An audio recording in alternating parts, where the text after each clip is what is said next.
And good evening, everybody. I'm Zach Hughes. This is Hot Topics on October 5th, 2025.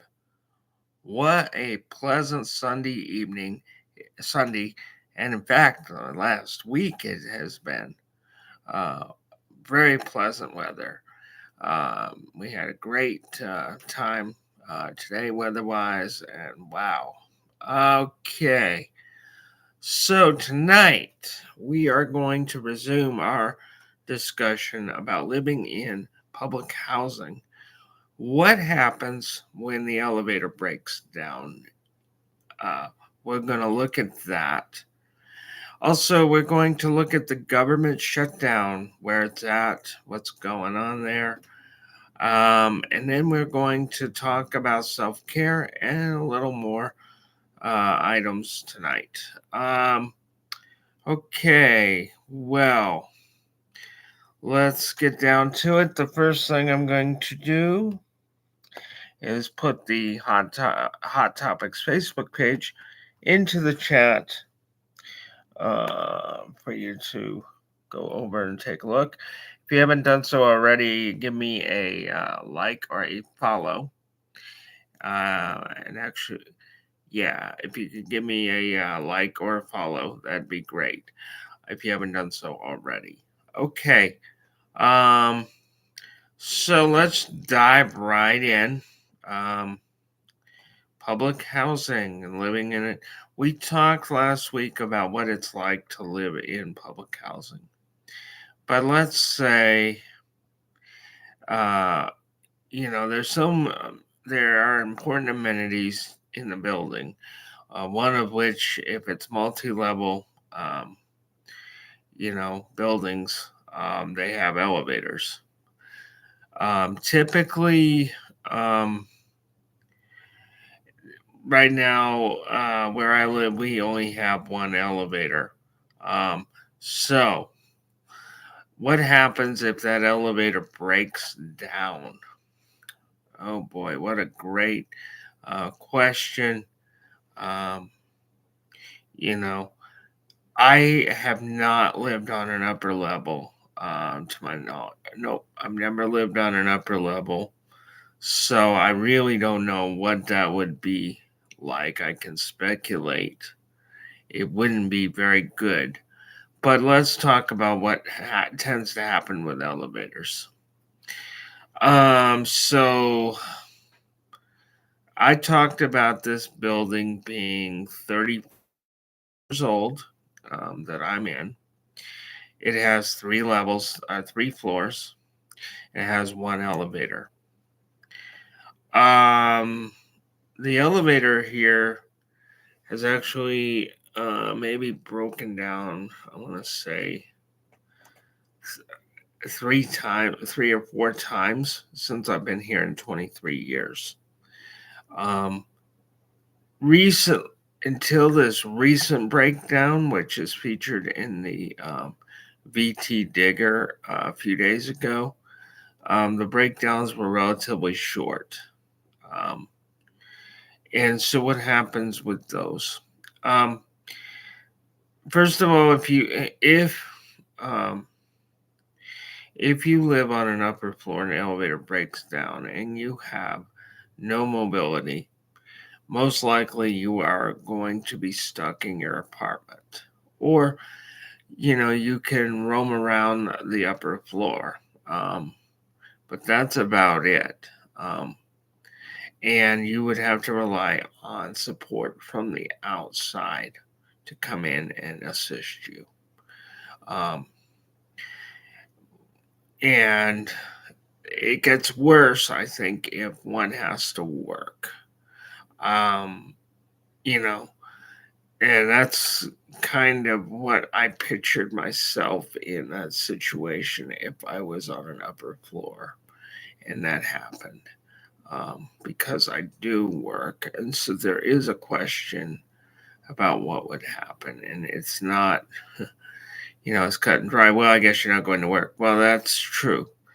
But then what? Um, So, but there's other issues too, like being able to go out and get supplies. Again, you have to arrange a network to come in and assist people who can't get out. And that is, but I was asked by this BT Digger reporter, um, you know, what did I think would be a major issue aside? Well, I said aside from the accessibility.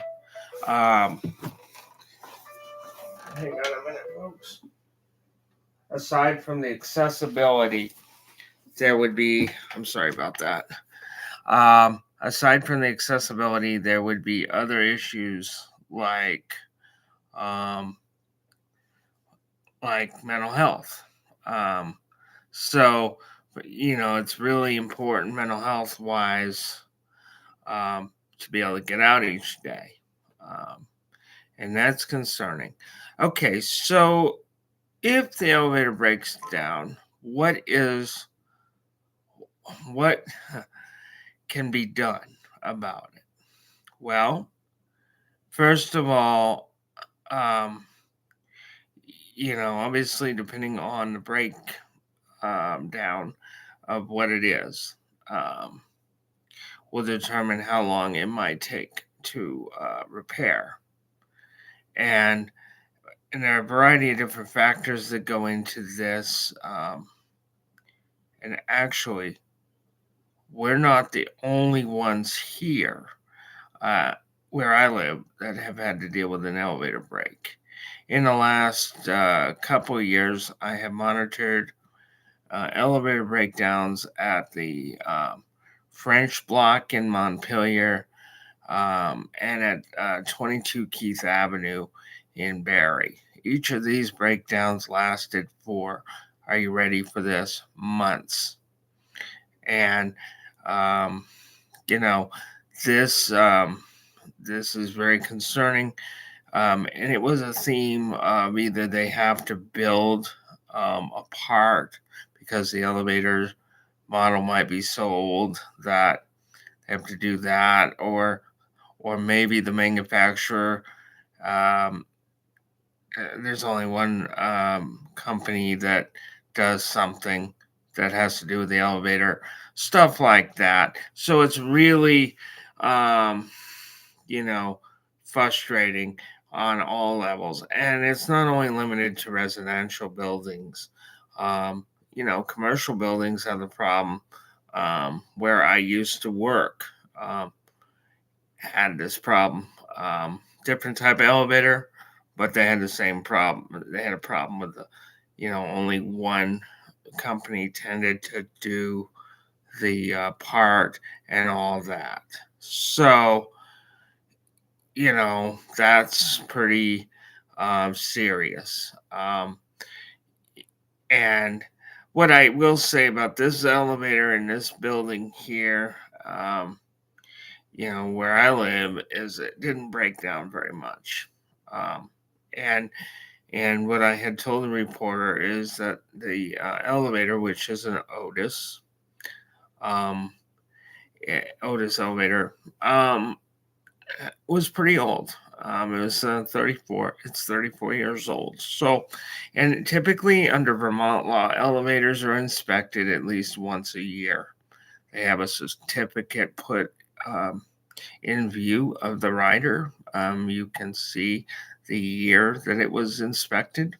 Um, and this is, you know, under Vermont law. So, um, I was also asked about what I thought about, the housing authority here in this, as far as their ability to work on this, and it really is kind of it's kind of it's not in full control of a housing authority as to the elevator.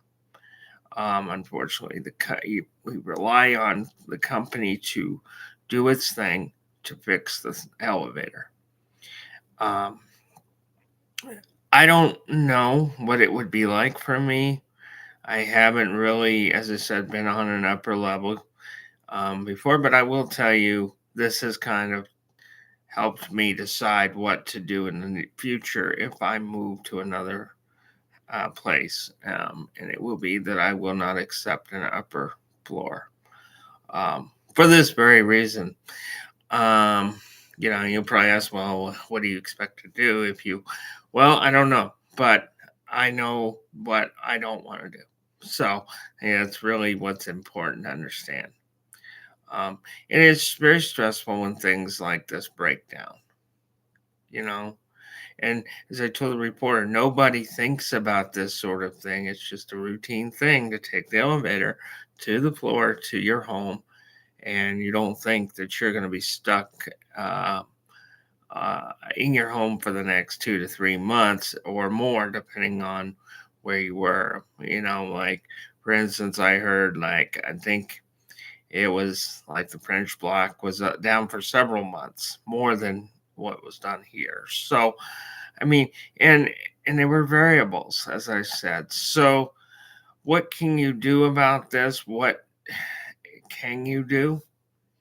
Um, just keep an eye on it and hope that the repairs get fixed and repairs get done diligently, and that you're able to find a way to get accommodations.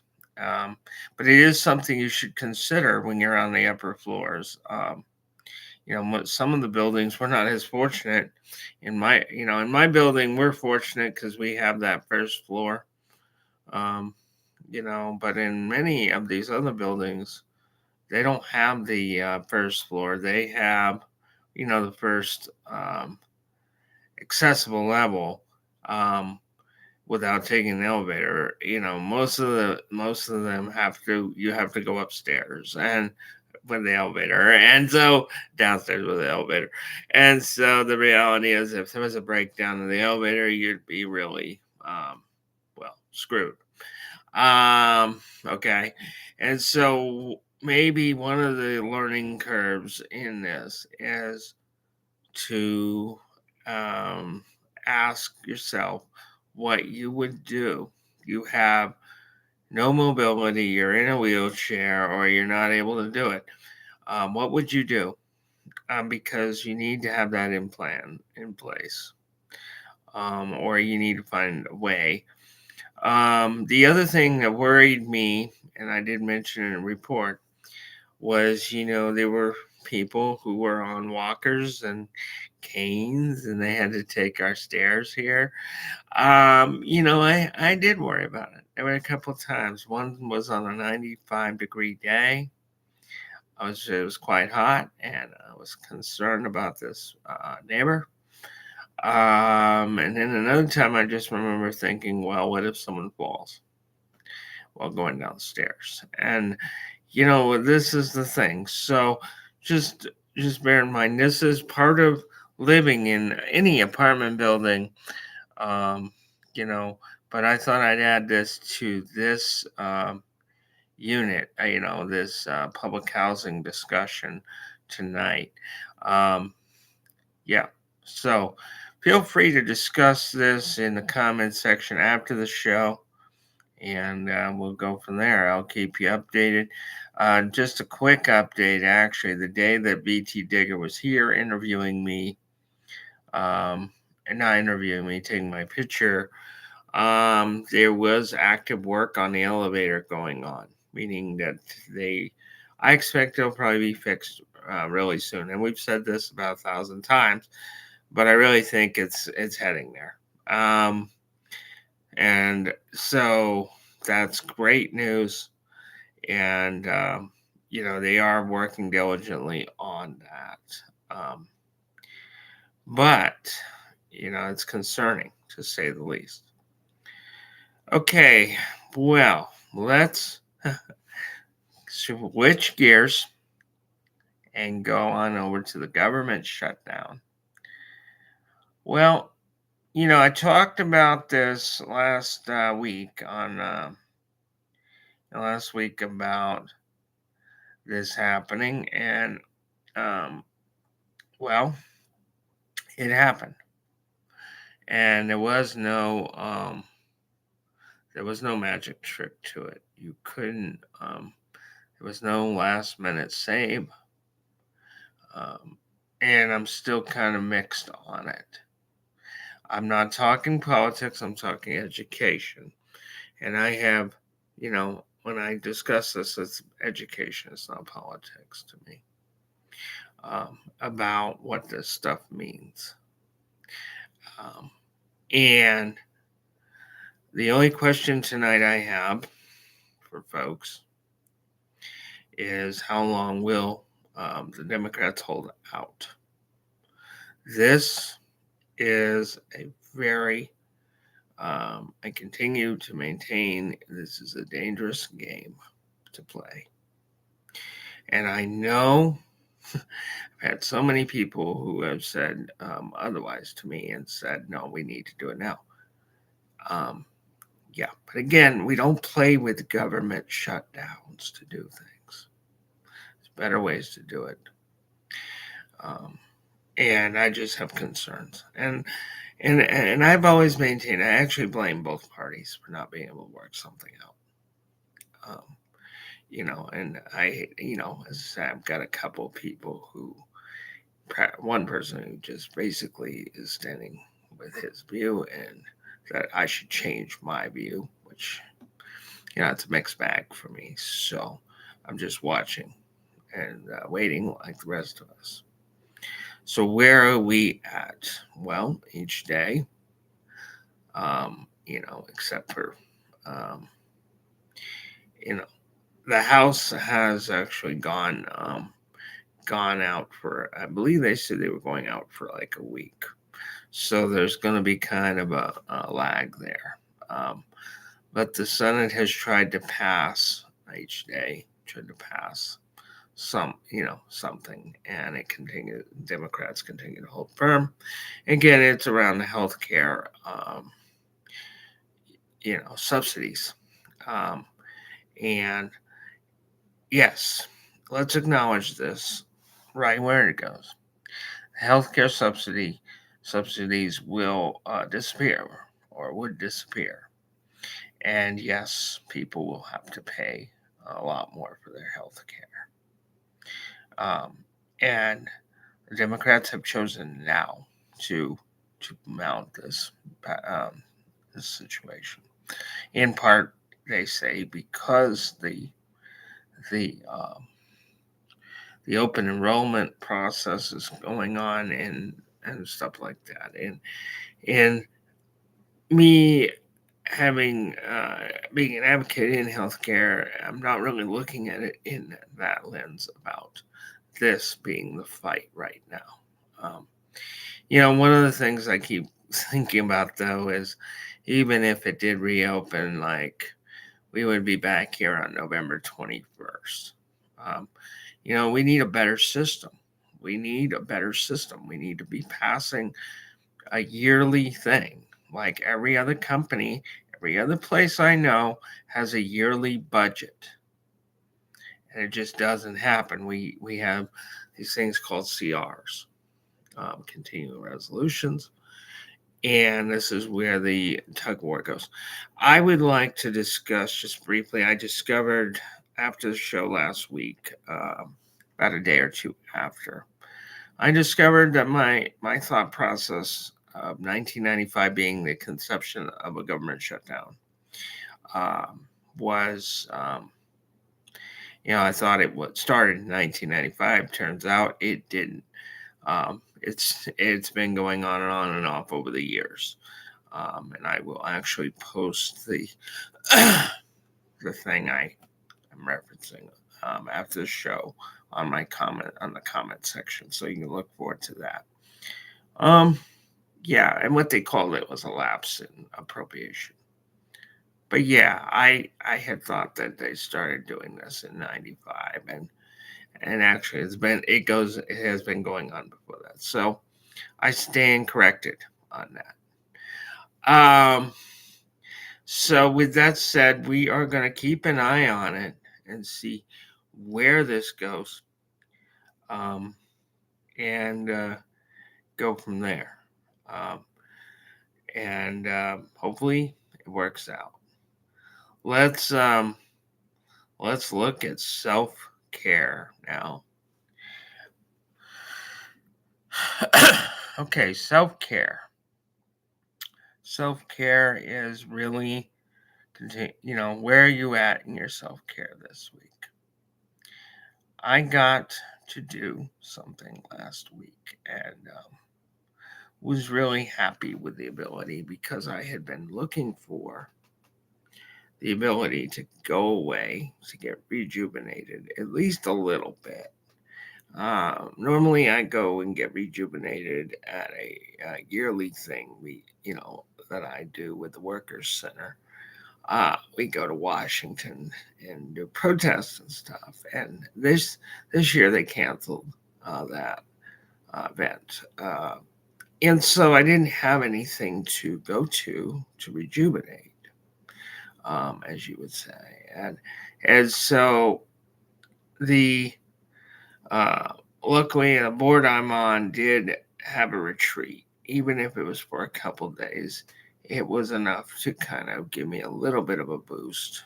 Um, and it was right. It was a great time um, for the event because fall foliage was going on, and the peak of it was starting. Um, and the trees on Killington were just amazing. Um, got all kinds of pictures. Got to do some networking. Was really feeling great about it, and so I thought that was the greatest self care to be able to do that, to take these pictures, to say, wow, where are you at self care right now? And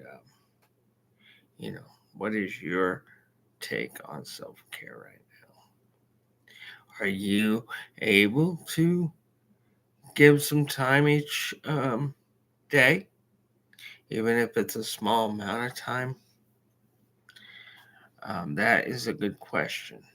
Um, and you should ask yourself. And it doesn't have to be anything big. I say this time and time again. It can be a small amount of time with something that is important to you to be able to do.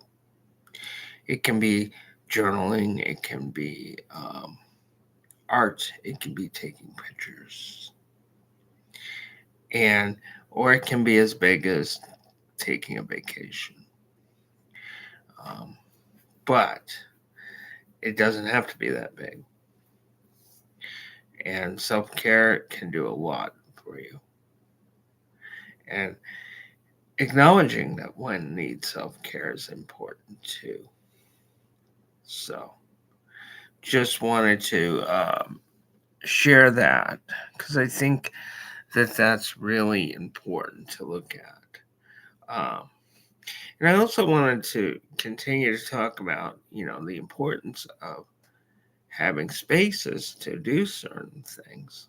And I talked about this a little bit last week, but in the profession that I do, we've been talking about the importance of having spaces, meetings, conferences to be able to go to learn, to keep our skills sharp, to network with other folks. The importance of it. And Zoom doesn't always do it. Um, Doing it in person is really key um, sometimes to success. Um, I got to attend. Well, what was my first? Let's think about this. So, what was my first conference as a adult? And that was, well, I think that was Rhode Island actually, um, with the Green Mountain Self Advocates. I had been invited um, by Green Mountain Self Advocates to attend a conference in Providence, Rhode Island, their self advocacy conference. Um, and the only thing I had to agree to was a roommate. and I was more than happy to oblige. And it was wonderful. The experience was wonderful. Um, got to go to you know, Providence again in 2003. Um, so, we got to, there was a conference then, and but my biggest conference learning was in 2005 in Boston. That's where I got most of my skills um, for board work on board of directors or any board. As I got to attend a um, board governance conference we took a couple different tracks. It was a 5-day conference, beautiful week down in Boston, June of 2005, and really beautiful week. Just had a wonderful time, and but it was a wonderful time learning. It felt like going to college, but we were in a rich hotel, and we get up each day. And you go to you go to your classes, your workshops. So I took a couple of tracks. One was board governance, and the other one was strategic planning. So the question would be, what is a strategic? I want to actually take a moment to talk about strategic planning on any front. What is a strategic plan, and why is it important? So, strategic planning is important for the company's future, and I will use nonprofit companies for now. Um, you you come up with a plan about where you want the company to go and how you want it to go there, and you work together. This is a all. This is a mix between your executive staff and the board of directors, and your staff in general. Actually, I should say staff and executive director, um, and then board of directors and stakeholders. And this sometimes it can include all three or whatever. But the point of a strategic plan is to come up with something and then actually start to strive to work toward it. Um, what I've often asked with strategic plans is, what are you going to do with the information now? We have the information. You went out and got all the stuff. You worked hard on that strategic plan, and suddenly sometimes I feel like it gets shelved in a box somewhere for the next 2 years. And that's where you do not want to go with a strategic plan. So, it's that was valuable to me. But board governance is also important. And it was really fun just being able to network with people too at these things. But what I want to talk about with it is really important to have these spaces. We don't always have them right now, mainly due to money. COVID nearly kicked it for us, for people being able to go to conferences. But, I think it's important to have these spaces to be able to go. And if you have not been to a conference before, or you haven't been to a a setup retreat with your board, you probably should go. Um, I find the retreats are useful too, and the reason a retreat is useful, except for this one was useful that I went to, but it was different. This retreat involved, um, you know, more people, but retreats I've generally gone to usually involve a tight group, like just the board or a staff and board retreat only. And what that staff and board retreat allows is what? Um, I will look forward to your comments on it, but I will say one thing about it. It allows for more openness because we're not on an official level. You're kind of in a calmer situation. We're all working together, trying to come up with stuff, and then you take the stuff back after you're done and figure out where you want to go. But if you're a new board member and you have not been sent to a conference yet, one comes up, and it works out for you, you should definitely jump on it. And because what you can do with it is you can come back with the knowledge. There's all kinds of knowledge, although I do confess, I had a different picture of bringing the knowledge back. But generally speaking, the knowledge comes back and you use it. And that's why it's important to have these spaces. Especially with, the peer certification process coming up for people who work in peer support who opt to be certified. This will become more important because it adds to it'll add to the skill set there. It adds to the skill set anyway, but being certified, it helps to boost that. And so my point is we need to keep those spaces open. And to organizations that have boards, if you can find room in your budget to send people to trainings and conferences, please do it. It's a pretty tight world right now, though, so you might not be able to get those spaces right away. And there may be other things you may have to improvise with. But these spaces are valuable. And let's keep on trying to preserve them as we go about it.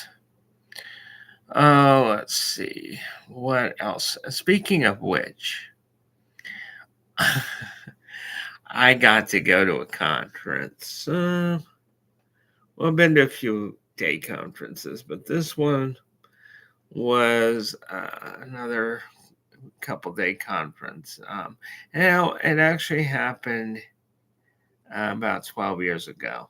And it was in this picturesque place called, which I thought was picturesque at the time, Poughkeepsie, New York. And it was an arts conference and got to learn a few things about drumming and all that. And so, I was just talking with someone about my conferences and what it's like and when I go, and that I tend to, go out and explore where I am, and or I used to anyway. And I would get lost a lot on purpose. And so, I might end up in the bad section of town or something inadvertently. But like Poughkeepsie, where we were staying, was a bad section. So, and Poughkeepsie wasn't exactly what I thought Poughkeepsie was going to be. So you get these little adventures when you go on these conferences sometimes, and so I was just thinking about that one that I had gone to right around this week, 12 years ago. Not 12 years ago. Whoops. 22. My God, 22 years ago. Where has the time gone? 22 years. It's crazy, isn't it? Okay. That is great. 12 years ago. Good job, Zach. All right. 22 it is. We're good. 2003. So let's see what else is going on.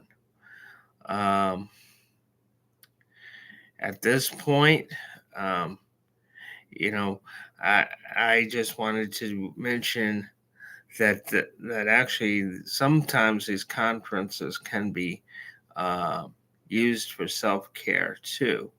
Not that I would, go to a conference and disappear during the conference. That's not the point of it. But this, you can actually, during this retreat that I went to last week, it was a great experience. Was able to go outside, beautiful. And then I go back in, and I remember saying, "There's work to be done." Um, and I made comment about that. What is your experience at conferences? Do you feel that the spaces are being preserved for you to be able to go to a conference and for you to be able to keep your skill sets in place? And do you feel like the spaces are growing smaller now? Either because the conferences are not available or they have disappeared completely, whether it be out of your budgets or whatever. Um, and how do you feel about, do you feel like a Zoom conference is more effective for you, or is a face to face conference, or flexibility? Uh, is that possible? One of the things I loved about a couple of conferences I've gone to, um, they had the ability to, at least one of them I used to attend on a regular basis, called the Alternatives Conference, actually encouraged you to take care of yourself. Because sometimes conferences can be really intense. Um, and Alternatives was one of those that was intense. What is Alternatives? So Alternatives was a mental health, a peer support conference, that was put on for many years, um, by peers. And it was sponsored for many years by SAMHSA. And then I think it fell out of SAMHSA. But we used to see all kinds of I went to three of them. So let me remember how we did this. Yes, did I go to three of them? Oh my goodness, I can't even remember if I went to three of them. Oh yes, I did go three of them. Three of them. One of them was in Buffalo. One of them was in Washington D.C., and then the other one was online, which was the last one I attended. And these conferences can be so intense. You have the workshops, which explore topics which are pretty deep. I remember the one in Washington, D.C., prominently, where we talked about some pretty intense topics. And, uh, I do remember, uh, thinking, I was grateful for the ability to go take care of myself. What does that look like, by the way, at an alternatives conference? So I usually reserved a day to pretty much, go to the tables, which was tabling, or I would do a very slow, you know, workshop day, or I would do something for me on a certain day, on one of the days out of it. And so, the thing is, online it was a lot different, though. Online was after COVID, so they did do it online, and it was very effective. They had to have uh, different logistics to get it done, but they did it. And I thought it was pretty cool to be able to go online. And but I still love going in person. There's nothing like going in person. Same with, there's a couple of trainings that I prefer to be in person at. Um, I know they offer these trainings online now, but I love in-person training. There's just something about it. But boy, what a big discussion around in-person stuff versus not. And I have a few friends who cannot really go in person very often because they have, issues that prevent them from doing that. And I understand that. But what I would say to it is don't let, if you can, don't let Zoom or the other um, media platforms take that place if you can at all do that. Because, you know, I understand though, if someone has a medical condition that makes it difficult to be out or whatever, or any condition, then that's a different thing. And I'm not teasing that. But I don't want society to fall on, well, we've got a Zoom connection, so I don't even have to go. Um, because I think there's value to being in person. Um, so what do you what do you think at a conference? Is that important to you? Um, what does that mean for you? Um, that's a good question. And the other thing I wanted to discuss before a couple of things I want to get to here. But the first thing I want to talk about briefly is, do you feel that the world has changed since COVID in that we are able to do more things on things like Zoom and other platforms? So, uh, office work or going commuting is pretty obsolete now. What are your feelings about that? Please be sure to share those in the comment section of the show after the show. If you come on before that, you can put, while I'm on live, you can talk about it in the chat. Um, but yeah, that is a good question because the state is moving toward returning workers for the most part at least a few days a week in the office. And that has not been very popular with state workers. And there are many different reasonings for it, which I never really thought about. One is efficiencies. There's so much efficiency.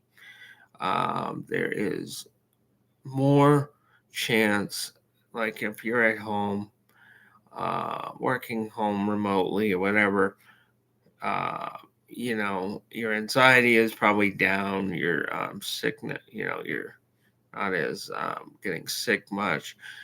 There's all kinds of different possibilities. But at the end of the day, there's other possibilities to being able to come into an office somewhere. Um, you know, there is a question: is this going to be the new way of doing it? And is this generation gonna buck or balk, I should say, at this idea of having to return to an office after being introduced to the very idea of telecommuting in a sense, going on a platform such as Zoom to do things or telecommuting, whatever. Is this going to be the new thing? And is it going to cost places? We know that the corporates have returned people to work um, and been done so quite swiftly. Um, the state appears to be doing it a few days a week compared to saying come in all 5 days.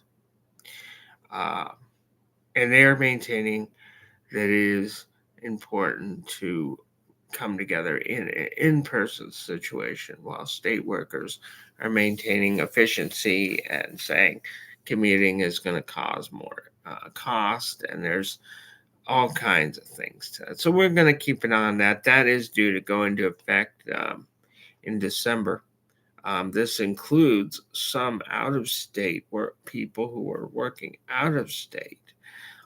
They are also going to be compelled to come back.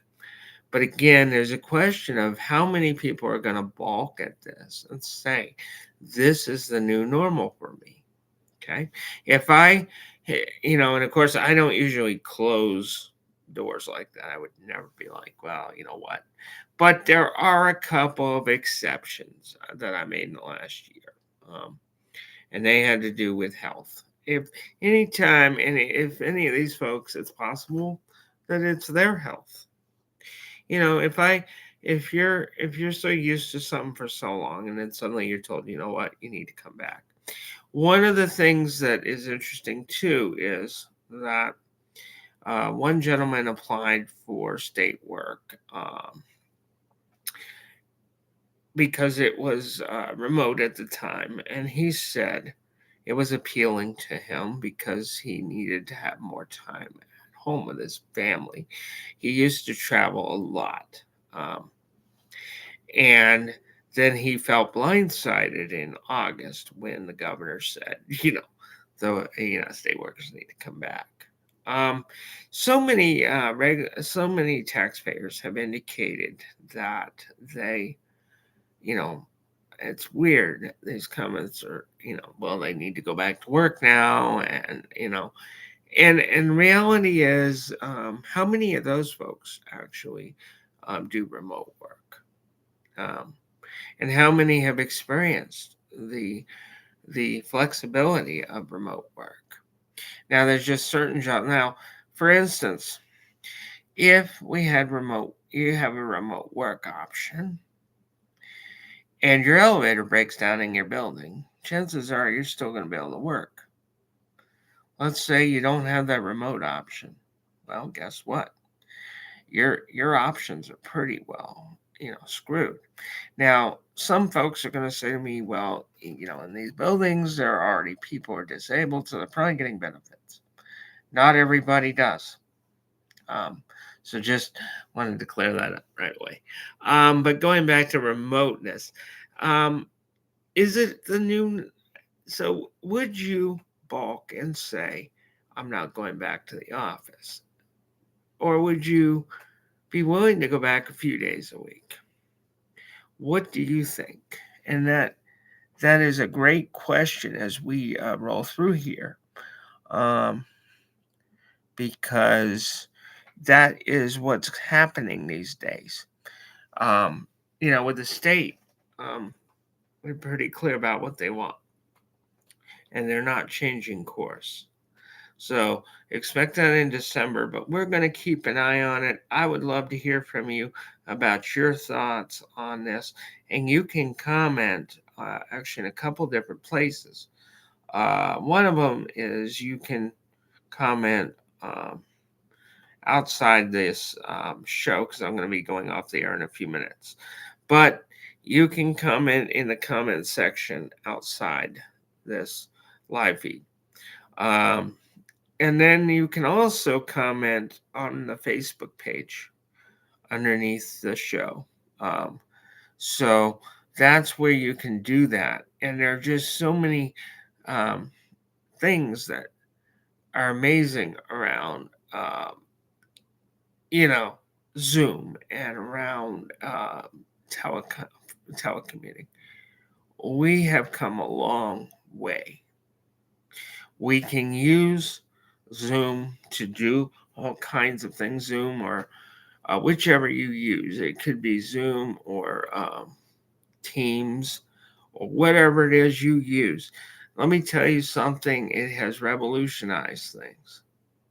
Or Google Meets, which, is one of my friend's favorites. They don't like Zoom. Well, they said it wasn't that they didn't like Zoom. It's that it doesn't work well with their system. But the point is, we have technology now that can make it so you could theoretically do anything from anywhere. However, as I've said to many people, the job that I do does not really allow for remoteness. And that's the argument too. Like Some jobs just do not give a remote scenario. When I was a supervisor in our, in the peer crisis bed I worked for, we stayed open during COVID. Um, and we had, because we were considered essential. But the other thing is we did it, but there was really no way to do a remote scenario from that. You know, so I think it's a really great conversation to have.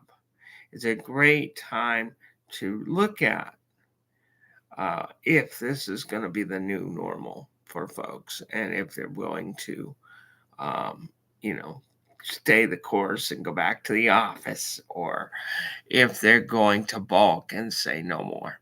Because, that's the thing during COVID was in the very beginning, COVID had this thing called the Great Resignation, um, or a great, what was it? My colleague said, great renegotiation, something like that. And I liked my friend's colleague's take, her, because it was a great renegotiation because people realized they were living on autopilot going to work, and now they had a chance to make that change they always wanted to make. And I waited just a tad longer to make my change, but it was inspired in part by COVID. Um, making vast changes in my life about what I was willing to do and what I'm not willing to do anymore. And I think that's where we're going to go with this office and this working remotely. If it works for people to work remotely, have the conversation, be flexible. It is really beneficial, actually. Even I joke about, I had been, calling, different places to get services, whatever it was. And, someone would be working from their home and you'd hear a barking dog or a cat, or, they'd have to hang on for a second while they were doing something. Um, but if it's working for folks and you can show great efficiency, there is the downside, though.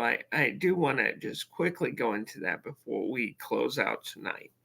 Um, one of the pushes for the state office return may have been pressure about businesses in the capital, like for instance, Capital or other places where the state office is.